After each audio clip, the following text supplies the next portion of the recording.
Hello and welcome to another electric drum kit setup video. Next to me today I have the Alesis Nitro Pro. So I'm going to be showing you how to assemble this straight out of the box. If you haven't already, please don't forget to like and subscribe for more videos like this, reviews and comparisons.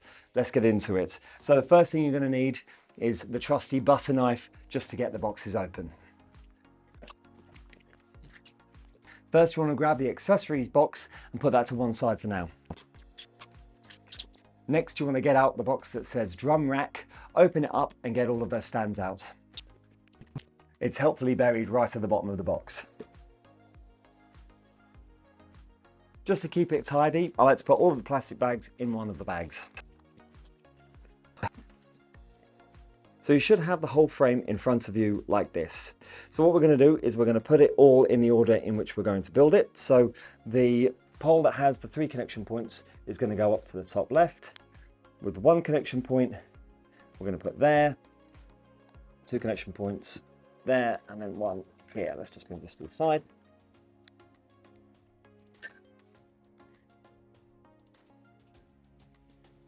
So this is what it wants to look like. If you're left-handed and you're setting this up for a left-handed position, you want to swap these two around with one another. So you have the 3 connection points to the right, the 2 connection points to the left, but we're going to go for a right-handed setup today.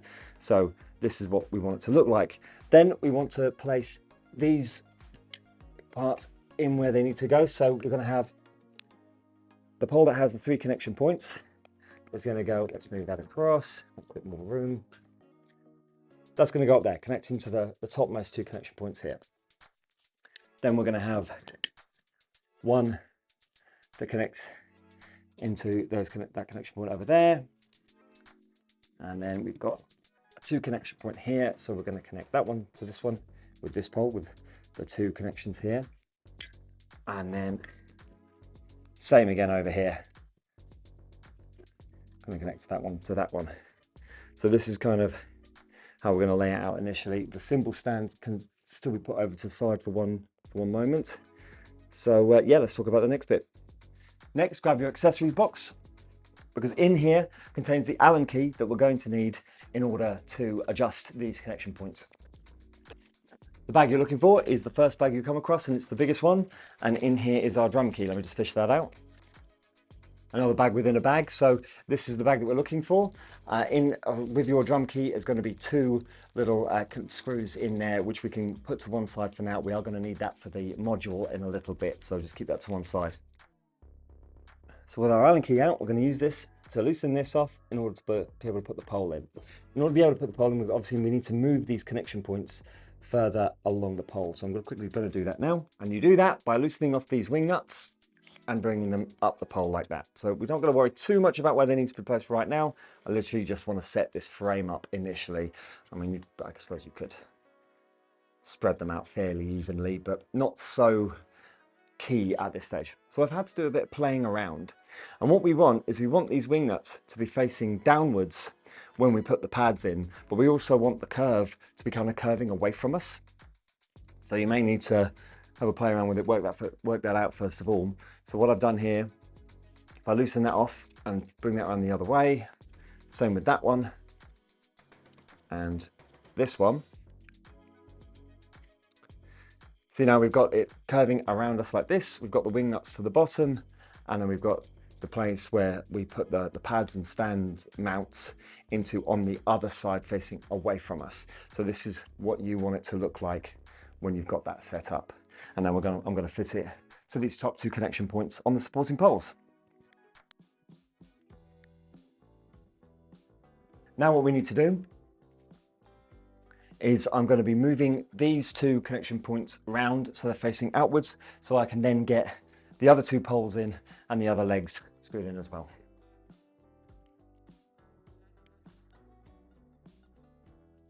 Okay, so those are ready. Now what I'm going to do here is the same thing as I did on the other pole, is we're going to move these 2 connection points further down. Then I want it facing away from me, but I also want these ones to be facing down as well, like this. So I've just twisted that around, so hopefully you can see that. I've got the curvature away from me like that, and I've got the wing nuts pointing downwards and the connection point on the other side of that curved pole. Now I'm going to put it into these two connection points here and get the rack standing up. And it's the same for the pole on the left-hand side. We'll take the connection points, bring them down like this. I want it curving away from me, but I want the nuts on the other side. So there you go. That's a bit of magic for you. Twisting things around. So again, curve of the pole away from you, wing nuts facing down, connection points on the other side. Let's plug them in.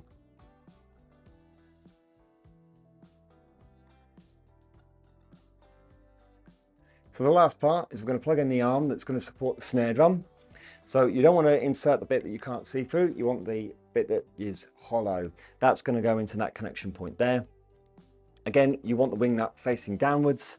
So we're going to be putting it in like that with the wing nut on the right hand side. Hopefully you can see everything that I was showing you so far. But if not, we'll quickly go over it again. So we've got wing nuts facing downwards with the connection point on the other side of the pole that's bending away from you, and we're doing that all the way around the frame. Hopefully that makes sense. Next up, you want to grab the accessories box, because in here are the 4 mount points for the pads that we're going to be needing to put on the frame. So let's grab that. I'm going to take these out of the bag. We're going to add these mounts to here, here, here, and here. You might need to give these mounts a bit of a wiggle as you try to put them in. That'll help that go in a bit easier. So I put the mount that's on the left here as far left as it'll go pretty much. This one, I'm gonna pull around ever so slightly bit more there. And then I need another mount. Make sure it's nice and tight. Loosen it off, give it a little wiggle, in it goes.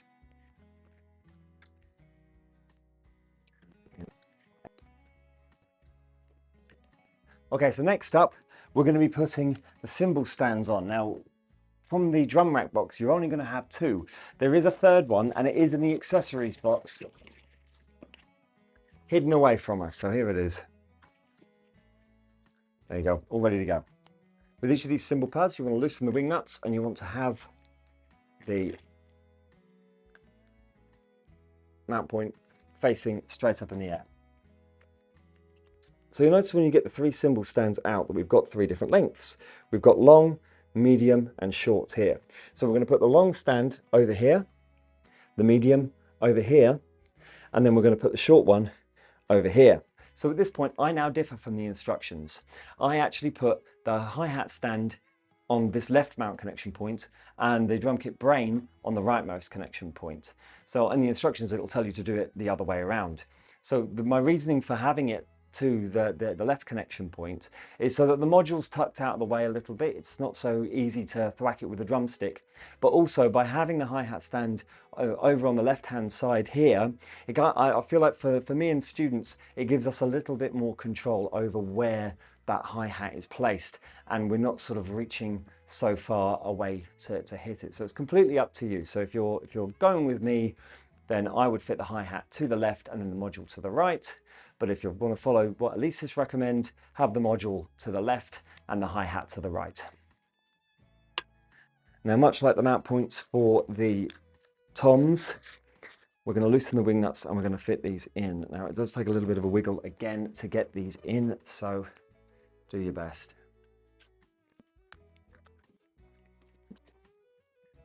I just had a bit of the frame collapse on me then, so I'm making sure that I tightened all of these connection points up so it stays where it's supposed to be. Okay, we're going to open up the boxes that say 8-inch tom written on them. There should be 3. Right, so you should have 3 of these lovely little beauties in front of you. What we're going to be doing is we're going to be placing one here, here, and here. So in order to do that, what we've got to do is we've got to loosen this wing nut off, and we want to have it so that the mount point is now pointing straight up into the sky. I'm going to do that on all 3. So with that done, we're now going to put the tom on top of those mounting points.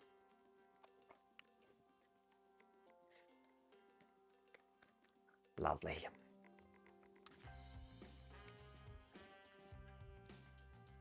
Okay, with those on, we're not going to worry too much about their configuration right now. We'll have a look at that at the end of the video. Next up, we want to grab the box that says 10-inch cymbal pads. So you're going to have 3 cymbal pads in front of you like this. You want to turn them upside down and just have a quick look at the sticker on the underside. So you'll notice that 2 of them have 10-inch cymbal with choke written on them, and 1 of them will have 10-inch cymbal single zone. So single zone is going to be a hi-hat. Now that lives over here on the left-hand side. So I'm going to pop that one up there. And then the other 2 is going to fit on your cymbal stands, 1 here and 1 here. So I'm going to do that now. So as you fit these pads, you'll notice that on the stands, there are these little shark fins. So you want those shark fins pointing away from you, because on your pad, you'll see here that we've got a little slot here, and that's for that little fin to fit into. So I'm going to undo this wing nut eventually. Okay, so we're then going to take the felt off, put that on, make sure it's lined up with that shark fin, which is there, felt on top, wing nut on top, and we're going to tighten that now. You don't want these too loose or too tight. So there's a happy medium there where you still have a little bit of play, but it's not a massive amount of wobble. You still want to have a reasonable amount of feedback when you're hitting these with a drumstick, but equally you don't want to over tighten and strain what we've got here. I'm going to put the other 2 on now. When you twist those shark fins around, you might hear a clicking or a cracking noise. That's totally fine, that's totally normal. Just ignore it. Make sure it's obviously nice and loose, but you're still going to get a little bit of that clicking noise. But that's fine. Okay, let's get the snare drum out now. 10-inch Pro snare, that's what the box says, so let's grab that. That is a really beautiful design. Look how lovely that is, wow. Okay, so same again as we did with the pads. We're going to make it so that the mount point for the snare drum is pointing straight up at the sky.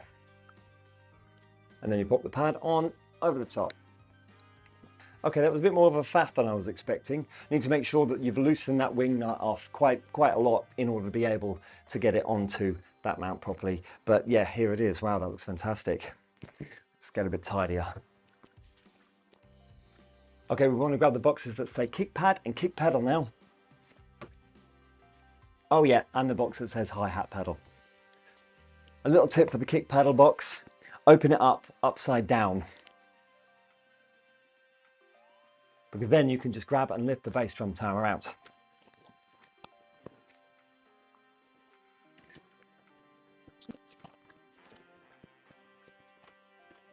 So you should have these 3 things in front of you. With the hi-hat pedal, you can just put that to the left-hand side. We don't need to worry about that too much right now. Now with the bass drum pedal, you see here that we've got these 2 metal holes here. We're going to be putting one into the hole that's there and one into the hole that's there. And then we've got what's called the beater, and we're going to be putting it into the hole that can be found here, which you can tighten and loosen with the drum key. Once you set it up, you want to have about this much of the beater sticking out the bottom of the housing there. And it's also very, very important that you have the plastic side of the beater facing the mesh head. Do not use the felt side, because the felt side wears out the mesh head, and then you'll have to pay to replace the mesh head. Why they give you a beater with felt on it, I have no idea, but this is as per the instructions that come directly from Alesis themselves. So make sure you use that plastic side on the mesh head. Next, you need to clamp the bass drum pedal onto the bass drum tower. So we've got a clamp on the underside of the pedal here. So if we grab up that tower and attach it like that, you can then use the wing nut that's here to tighten that clamp. Make sure that the beater is in the center. Let's see if I can tilt that a bit for you. The beater is nice and close to the middle of the pad. It doesn't have to be spot on the middle, but try and get it as close as you can. So a little bit of adjustment of the pedal there needed. And then yes, we tighten up that wing nut and then that's locked in. Okay, so there's one more box we haven't opened yet, and that is the drum module box, so I'm going to grab that. Also, in your accessories box is the cable loom that plugs in all those pads together. Let's get them out.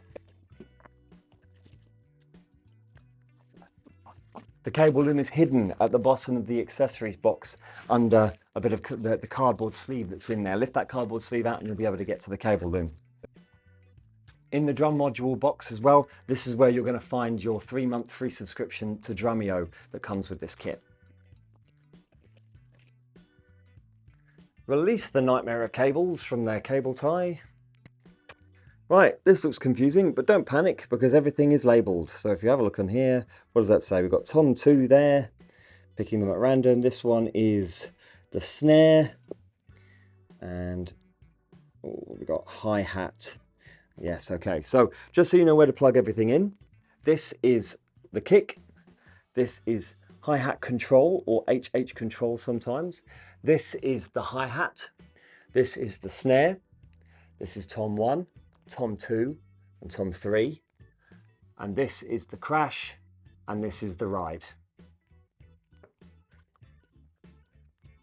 Okay, so I've turned the module upside down, and this is where we're going to plug the cable loom into. So if you remember earlier, I told you to put aside a bag which contained these 2 screws. So we're going to use that. We're going to put in the cable loom in like that.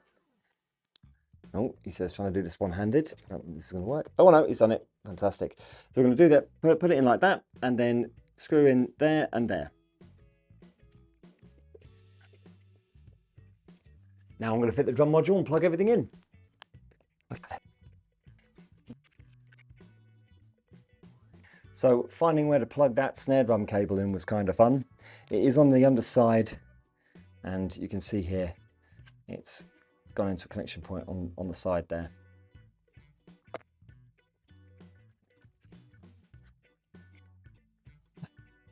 Now, I've got told off for bad cable management in previous videos, so this does come with cable ties, but for the sake of this video, I'm not going to use them, and there's nothing you can do about it.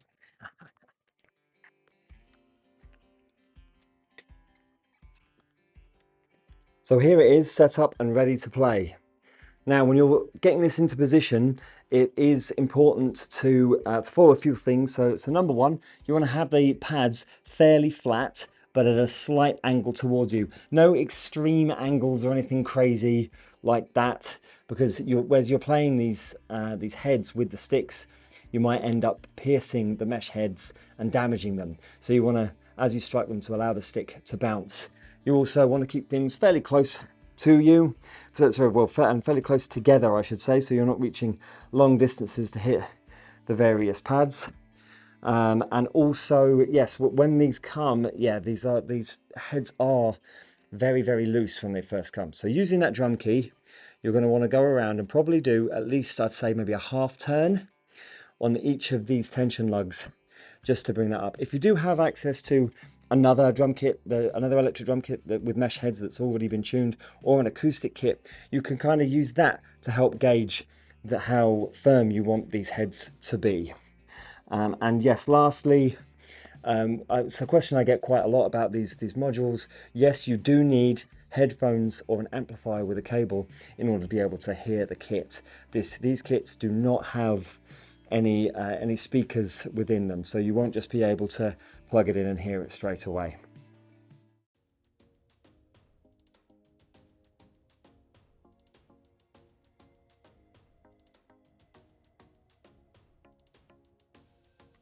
Thanks for watching. I hope you enjoyed this video and found it useful. If you have any questions, please just leave it in the comment section below and I'll do my best to get back to you.